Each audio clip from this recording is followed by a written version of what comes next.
Pangantikeun nami abdi Ajeng Si Rahayu ti 10/4. Di dieu abdi bade ngadongeng si Pucang jeung si Beruang.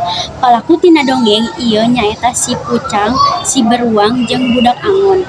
Dongeng Pabel Sunda ieu nyaritakeun sakadang biruang coklat anu resep ngadengikeun lagu jeung dijailan ku sakeudeung pucang. Dina hiji mangsa sakadang biruang nempo budak Angon anu keur niup suling.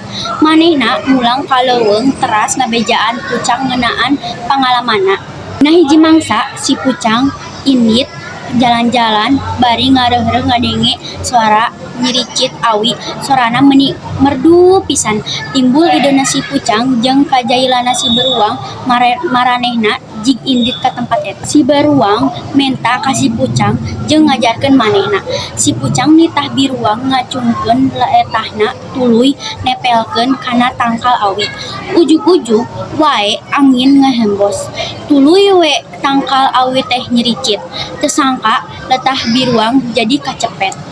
Biruang ngajerit kanyerian, tuluy we biruang karek sadar yen manehna teh keur dijailan ku si Pucang.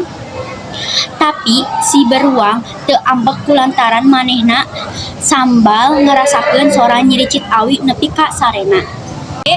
Dongeng ti abdi. Wassalamualaikum warahmatullahi wabarakatuh.